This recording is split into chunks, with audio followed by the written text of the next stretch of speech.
So basically, I wanted to have this session because I've been running Debian in diverse production systems for more than 10 years now. And like there's,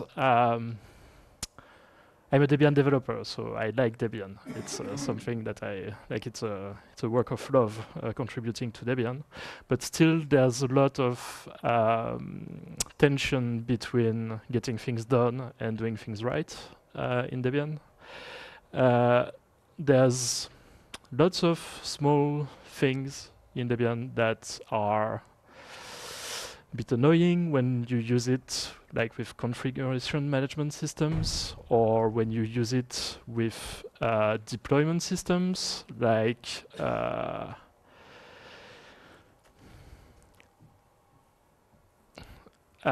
so currently the stuff that I wrote is what I'm doing inside Software Heritage as a systems administrator. And yeah, basically, I'm keeping a production system running for, in that case, not paying customers, but for, well, for my employer, which is paying me to run the system. And yeah, so I don't want to like monopolize the what I'm.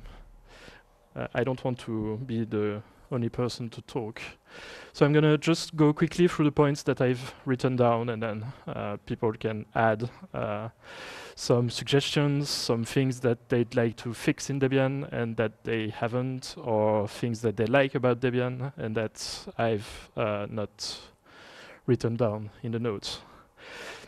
So the first point I wanted to make was that there's some tension between getting things done and doing things right. We use Debian Systems to deploy the code that we write. And so ideally, what we should do is take all the dependencies of the code that we run and package them and push them in Debian properly. Which is a good idea in theory, but in practice it takes a lot of time because there's a policy that you need to adhere to, and then there's processes that you need to go through, for instance, the new queue for new packages. So the compromise that I have and that I use is that I tend to push updates to packages that already exist in Debian, make sure that they're up to date for what I need. And then for the rest of the packages that I use, I do quick and dirty backports in the repository that I have for work. This repository is publicly available, so if you want to look at the source packages that I do, then you can open it up. It's debian.softwareheritage.org. There's a sources index, and you can look in horror at what I've done. But so basically what we do is we use Debian as a gray box. Debian is a stable base. We run all our systems on Debian. And I mostly blindly trust point releases and security updates. So I run unattended upgrades on all my servers. And so basically everything that's done by the security team, by the stable release managers, is upgraded automatically on my systems. How I cope with that? First of all, I monitor most of my services to make sure that they still work. So if an upgrade croaks, then I get a warning saying that you need to look at this machine. And I avoid restarts in the package management system. So basically, by default, apt will run a post-installation script. Well, dpackage will run post-installation scripts, and post-installation scripts will restart the services that are running. Or the pre-install will stop the service, and then the post-install will start the service.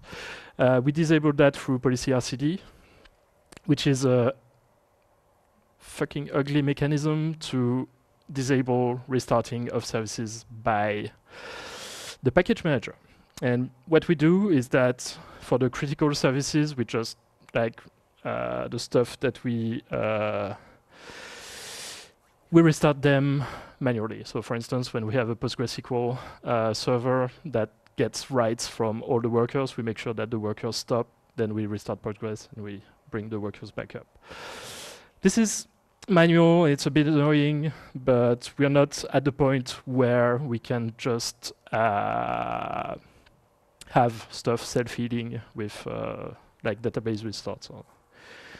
The ideal thing would be for the workers to detect that the database is down and just wait and then restart when the database comes back, but then you get thundering herd problems where everything is going to write to a database at once. So it's a bit like this is one of the things that are a bit dodgy. What we want to do in the future is also enable proposed updates in our staging infrastructure. So making sure that we have advance warning of upcoming stable package updates, and to be able to report bugs to the stable release manager if something breaks in proposed updates before it ends up in the actual point release. So we have a staging infra, we haven't set that up yet, but that's something that we want to do. How do we deploy stuff the Debian way with quotes? So all the code that we write is Python. So everything is packaged on PyPI, the upstream Python package index. Basically, when we push a tag to our repository, there's a Jenkins job that automatically uploads to PyPI, the source distribution. And then that triggers, again in Jenkins, an automatic package. So it basically updates a Debian branch in the repository saying there's been a new release. And it tries to build an unstable package. And if that works, which currently is a bit messy because the Python 3.8 transition is starting, so it's starting to be fun again in unstable, then we get automatic backports that are done, triggered from the unstable builds to stable and all stable, because we are still in the process of upgrading. Currently, we can't really bypass the unstable package, but we always find ways to make sure that the build works in unstable and in stable in parallel. All stable is getting harder and harder because people are introducing F strings everywhere, and so it's Python 3.6 minimum now for this code. But that's fine, there's only like 5 or 6 machines left to upgrade to Buster, so it's not going to be an issue anymore in a few, hopefully by the end of next week. Yeah, so all of this gets uploaded to a private repository that runs on one of our machines. And we do our deployment through Puppet manifests. We've used Puppet because at the time where we bootstrapped our infrastructure, it was the most sensible choice. There was a lot of activity in the upstream ecosystem, and there still is, so it's pretty nice. We've set up our Puppet not to do package updates. We do package updates separately from the deployment of Puppet manifests, which is, again, a little like it's a little precarious because sometimes you want to update the configuration in lockstep with a package update. And we don't really have a very good solution for this because Puppet itself only knows how to install a package, so make sure that the package is installed, or to make sure that the package is at the latest version of available in the repositories. You can't really say, dear Puppet, please install the package at that version and get it to work reliably. You can tell it to install the package at the given version, and then you run apt upgrade and it upgrades the package because Puppet doesn't actually set up any pinning of the package version. It just does apt install package equals foo.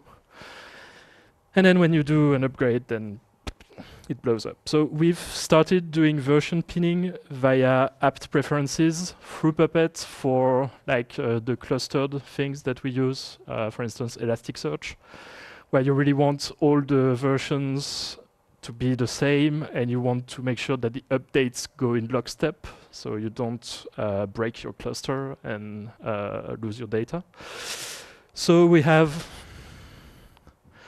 some annoying Puppet manifests where you have an apt reference file which pins the version, and then you tell Puppet to install the package. But all in all, took a while to get to this point, but now it's working fairly okay. So yeah, the few defaults that are annoying, service starting on install and restarting on upgrade, debconf messing with config files. When you use like debconf was fine 15 years ago when there was no configuration management systems. These days it's mostly getting in the way, I think. When you use, you can use the microphone. I think if you have a problem with debconf touching your configuration file and modifying when you upgrade it, it's a bug. It's an RC bug, right? Yeah, it's supposed to be a bug. Yeah. People still get it wrong, but if debconf touches your config file on upgrade, and so debconf can actually touch the config file as long as it keeps your modifications, which is like the messy part, because when you do debconf stuff, you only have bash and Perl available, and so the scripts that do stuff with config files when the maintainer was very bored and did a lot of things to upgrade configuration files. They're written in bash, which is awful, or in Perl, which is a bit less awful, but it's only the core Perl that you get. You don't get any modules, so yeah. That's probably a bunch of bugs that should be reported. But my most annoying issue is like you tell your configuration management system to install the package, and then it needs to update the configuration file. So the thing starts once, and then you move the configuration file, and it starts again. So basically, what you end up doing is you use policy-rc.d, and you say, dpackage, stop touching my services. And once you understand how policy-rc.d works, it's okay. So policy-rc.d is a configuration file that's actually a script. And so you don't really have any declarative way of setting, like telling the package, you can't restart Postgres, but you can restart postfix, because postfix is a base package that we really don't care about. It's a bit like, I think there was some work about a declarative policy-rc.d thing, but it never really went anywhere. So when we install a new server, we do a base install with the Debian installer for bare metal. So we just go through the motions by hand. We don't have enough bare metal to actually care about doing preseeding or stuff. We used to do preseeding for virtual machines, but these days we've started going to Terraform, and Terraform on Proxmox uses the template and cloud-init method for provisioning machines. So basically, you create your template with an install of Debian, and cloud-init attaches a small partition to the system to get some configuration, like the network, etc., etc. And on Azure, we just use the base Debian image, and we deploy. And then we do a Puppet run on the new machines, which adds them to monitoring all the systems, etc. So this is not too bad. If you try to run Puppet within Debian installer, you're going to have some issues. So you want to do it on the first boot instead, but that's like usual. In the video team, we've had the same issue with Ansible, trying to run Ansible within Debian installer.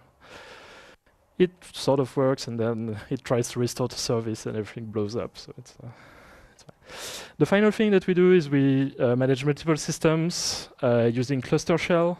Basically, it's a wrapper around SSH that allows you to run commands in parallel to multiple hosts, report status, everything. So it's quite useful when you still do some manual stuff. Some people in the Puppet Puppet ecosystem would use, what's the name of the tool again? Sorry? No, it's anyway. It was a pun on puppets, where you had. Anyway, whatever. Clush is fine. You just configure. Basically, it uses SSH. Yes, M collective. That's right. The marionette collective. So yeah, the most used command is how to upgrade a bunch of packages without interaction. So Debian frontend non-interactive tells debconf to go away, and then the force-conf-def and force-control tells dpackage to go away with its configuration file management. And then it runs, and then you run Puppet to fix your config files, and everything is great. So yeah, we're like, there's a lot of things that I'd be way happier to do, like having more of the dependency packages that I make inside Debian instead of having them in my crappy own repository. But then again, I don't have the time to do this. I'm not. There's an agreement with my employer that I can contribute to Debian on work time, but I can't contribute to Debian at the detriment of work time. So it's like, if it goes smoothly in the work time, I can do it. But if not, then it's not reasonable to do it on work time. I think we're quite happy with running unattended upgrades everywhere. I don't think we've had any issues with a very broken upgrade that would leave the system in a bad state. So the updates run during the night, and then in the morning we have a fresh upgraded system. Don't have any issues with that.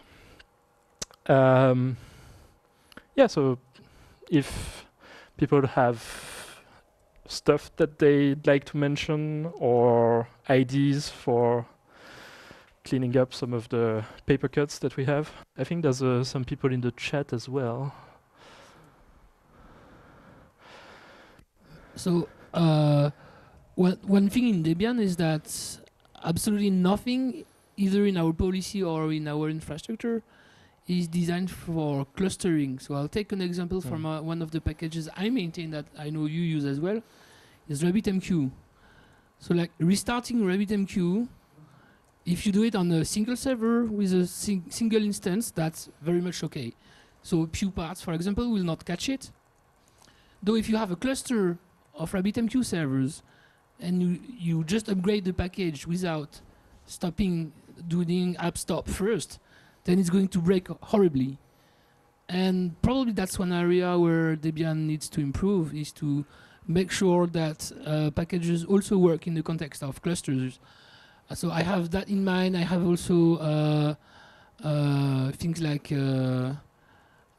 Galera. Like if you set up a Galera cluster, then maybe restarting shouldn't be done on package upgrade. You should be able to do it by yourself. So that goes on the same way as what you told about the policy-rc.d, where it's not very convenient to configure and such. So maybe others had the same experience. Yeah, I don't have a very good story about doing rolling updates on clusters. We've started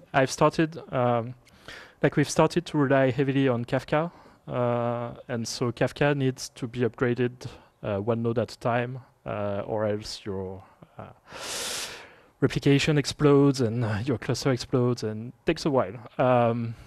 But I don't think, I've not really found any good ways of orchestrating a cluster restart. I've seen some people do it with Ansible, because the idea with Ansible is that you control, you have a central node and then you can control the nodes one by one. So I guess we could orchestrate cluster shell to do it as well, somehow. I don't have a good solution for that. Yeah, it's on. There's no PA system, it's only for the recording. I think the problem is that there is no policy around clusters in Hmm. Debian at all. I mean, every cluster has its own way of working. So I think instead of fixing it in Debian, it's better to pick up some established policy like from Kubernetes or something, and then run with that, because they have a default policy how stuff should work. And I mean, yeah, every software is different in Hmm. how the cluster works. So you have to do a special solution for every single solution. I don't think that can be. It's not workable to do it that way. One thing maybe worth mentioning, the technical committee had a bug about what should happen when main script fails to restart the service. Hmm. That's bug 904558. If you're patient, you can read through the 130 emails. But to make a long story short, the conclusion was that the technical committee cannot do detailed design. So it basically said there is an interesting problem to be solved there, but we're not the right group to solve it. And I think it points to the fact that there is an opportunity to fix that. And I think there is wide agreement that it should be fixed somehow. There's disagreement whether when you upgrade, the package system should be informed or should care about restarting the service at all. Some people think, of course, the packaging system should be aware of the system state and put the system back in the same state. And some people think the packaging system should not touch the server state at all. And we currently have packages that do either of these two alternatives. Some daemons will restart on upgrade and some would not be touched. So.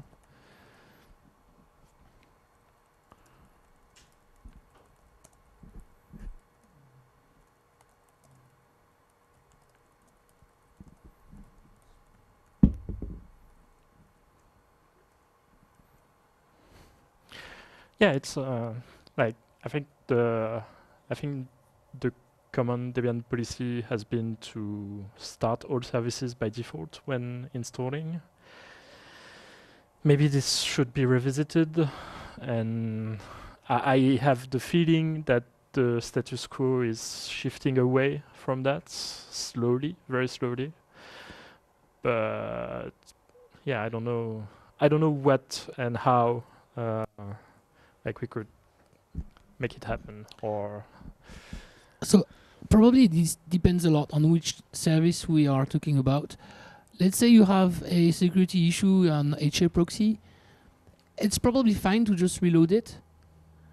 For the example I gave with RabbitMQ, you should be extremely careful because you don't know which type of clustering you have.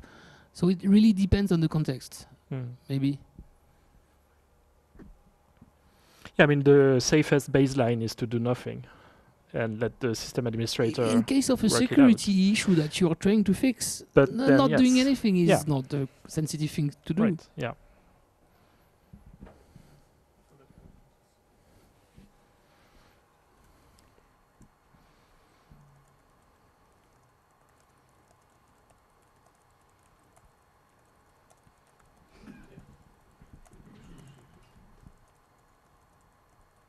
Oh yeah.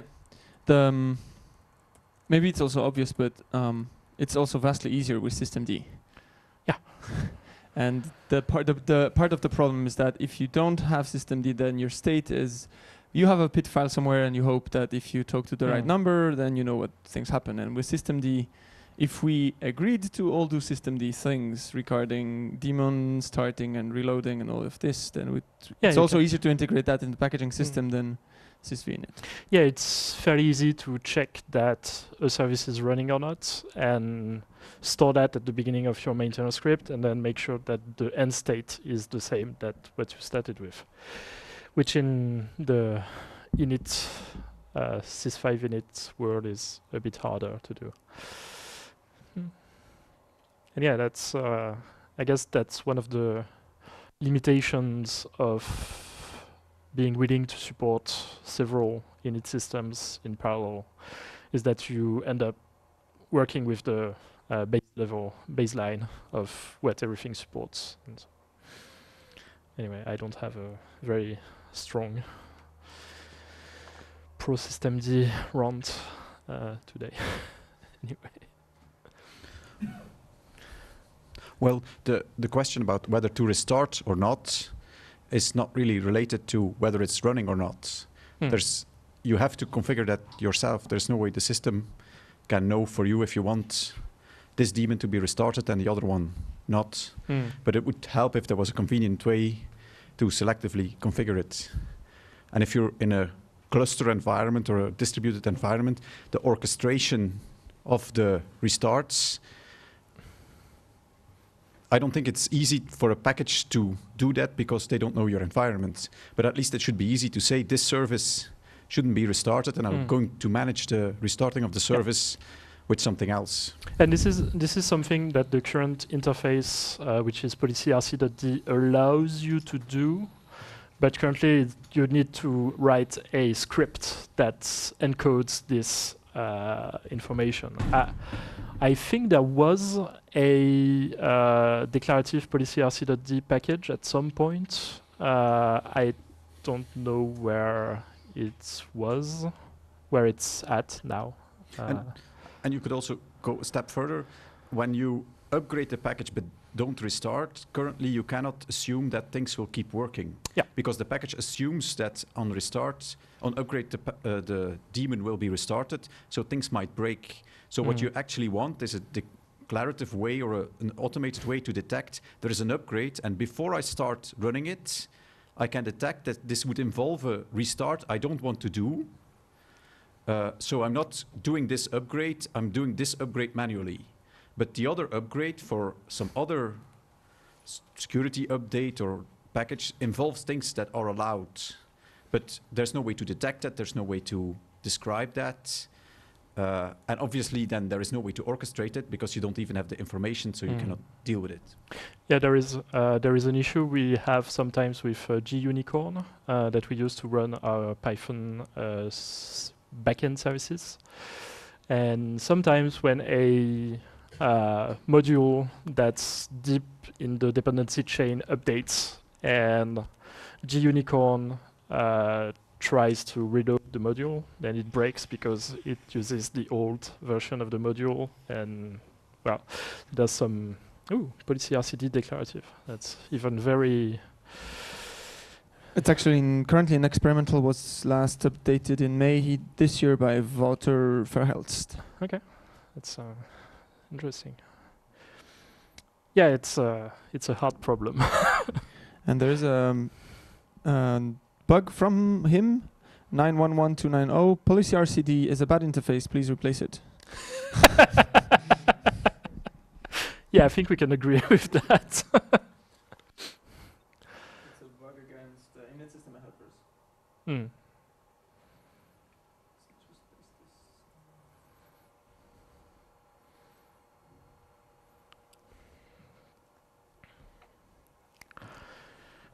Yeah. I think overall Debian or the Linux system are not made to be automated. So that's like the basic problem. Like you have free-form configurations where anybody can write anything into it. Nobody knows what's syntactically correct, what's not. So I mean, it's from the base up. So it's all patching, and doing half solutions, or I mean, it's heuristics actually. It's not. So. Do you have systems in mind that? Do you have systems in mind that are better suited for this kind of?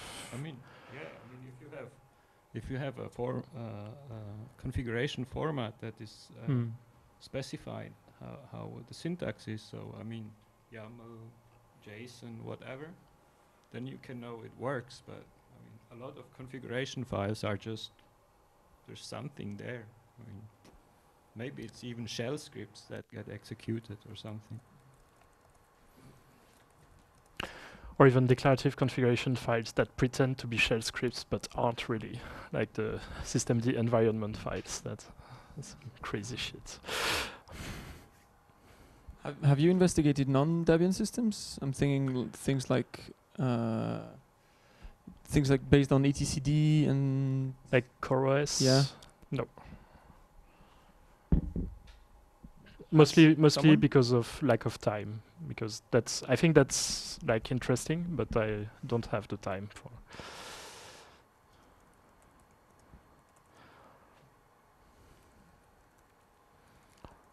Sorry if I have missed that, but I think the elephant in the room is Kubernetes, which is declarative. And like 2 years ago, I did talks on Kubernetes myself, because then it was still somewhat simple and understandable. And it wasn't clear that the implementation would go in such an over-complex direction as it has gone. Now I think it's just a nightmare at this point in time.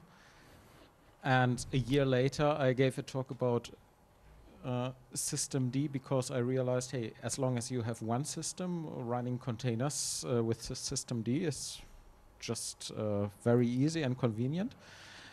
And there were actually attempts like FleetE to have an orchestration layer on top of systemd. FleetE was by CoreOS, but they stopped development in favor of Kubernetes. But I think the basic idea is still good, and there are still ideas like deployment in Kubernetes that you can learn from, but please don't use Kubernetes. Yeah, so I can give also an example on how things could be really complicated on a cluster level. So the way to upgrade an OpenStack cluster is to first upgrade the code. So to do that, you would shut down the Nova conductors on your controller machines, then upgrade the code everywhere, and then do a DB sync, and then restart the Nova conductors. So there is absolutely no way that the packages are aware of that. And so it'd be nice if we could have somehow some system management things on the cluster level for this type of things, on this type of events. I really wouldn't like to have something specific to one type of cluster, and probably it'd be nicer if we could design together something that would work for everyone. How do people who run OpenStack in production do upgrades currently? How do they orchestrate upgrades? Do they orchestrate upgrades, or do they do stuff manually? Because that's the I'm sure that some people manage to do it somewhat automatically. So people do that with Ansible somehow. It's probably easier to do it with Ansible than it would be with Puppet, because like you said, you can orchestrate which node is first and etc. For things like Ceph, for example, it works wonderfully with Ansible. You upgrade nodes one by one, and then it's okay, they rejoin the cluster. For OpenStack stuff, I'm not sure how people do it. I tend to do some things, some part manually, some part automatically. Like, for example, I would just dist upgrade manually a compute node, then run Puppet on top. For a controller with RabbitMQ, Corosync, Pacemaker, and Galera, it becomes really tricky, and I prefer to do it manually. Okay. That's just me. I can't talk for the others. I understand.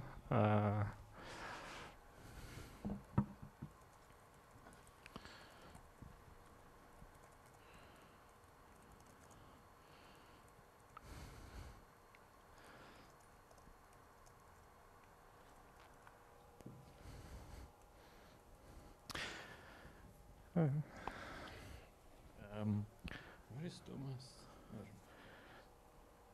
Is there a better way to do things than Kubernetes, and which one would that be? I mean, I'm using Kubernetes, and I'm fascinated by this hugely complex machine that I completely don't understand. It's, but is there something better? As a model to use, to see how things could be nice. These days, I don't even know if there's something in this space at all that's not Kubernetes. It's like, I think it's the only thing that I know that does large-scale container orchestration. I mean, Kubernetes has stuff like if you want to change the owner of some file, it's impossible. I mean, really basic things. So we deploy some configuration and want to have it owned by some user. I mean, it's possible because there's some Turing completeness somewhere, but I mean, takes a degree to do that.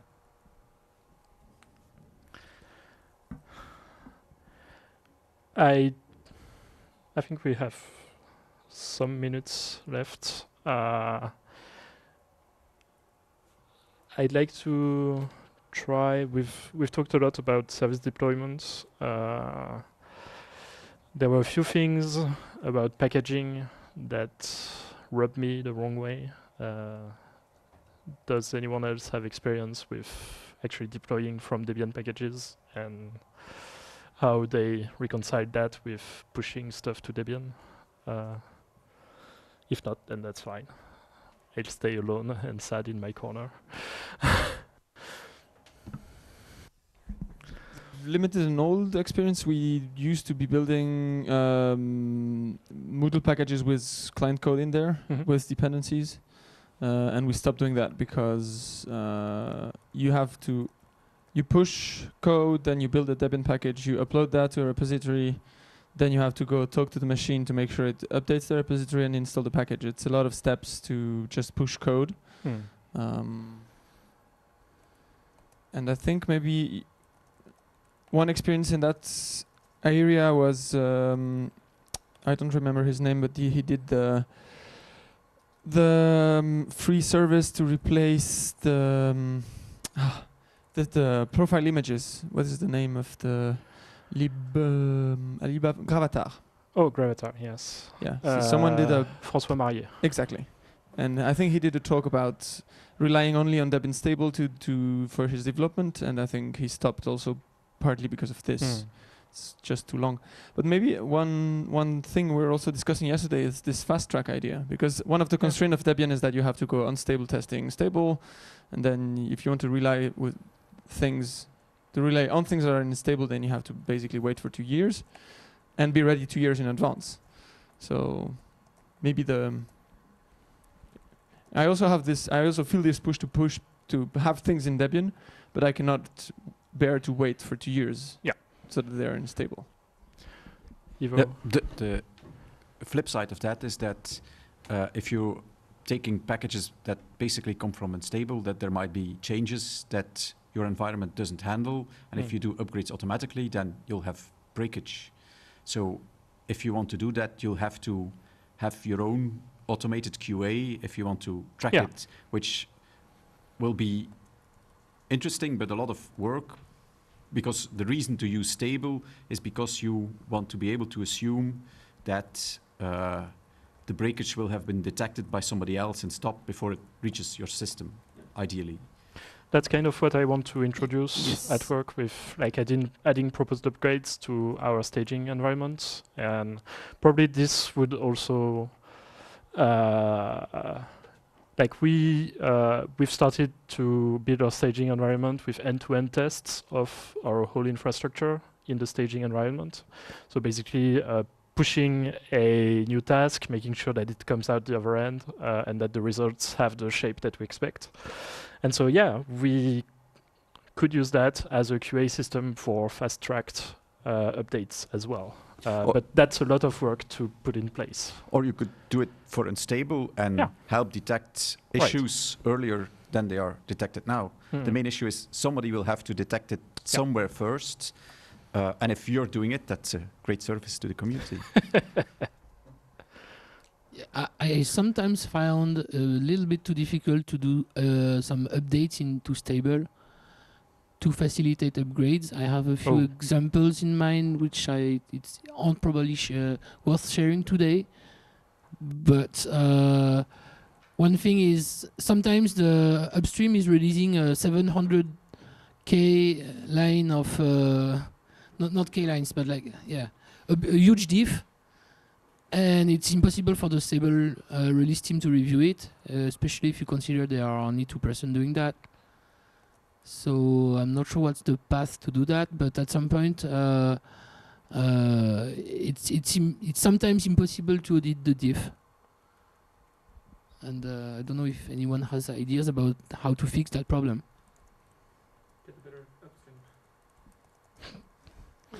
Those are real bugs that have been addressed that I'm talking about, you know? It's just that you don't have enough manpower to edit it and accept or reject it.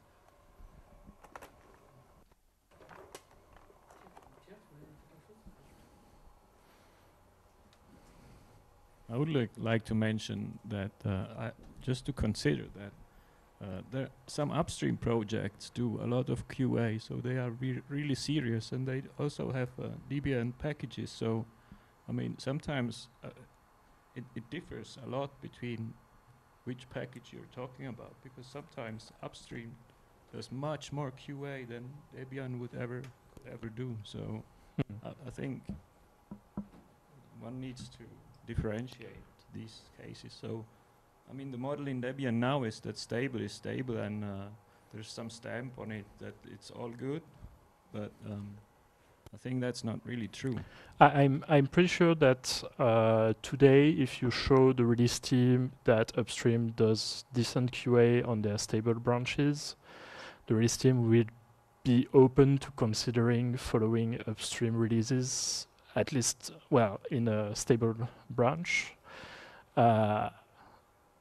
It's not an automatic pass, and even if upstream does a lot of QA, sometimes they mess up. I think there was one example of PostgreSQL messing up one of the point releases, and it happens. And there's no real silver bullet for doing that. But yeah, I mean, again, it takes some kind of commitment, one from upstream and 2 from the Debian maintainer, to actually follow up on issues that can arise in stable, and that's a lot of work for some systems.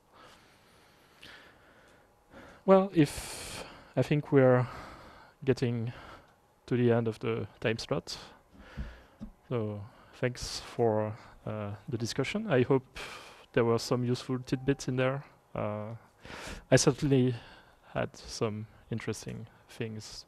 I heard some interesting things, so thank you.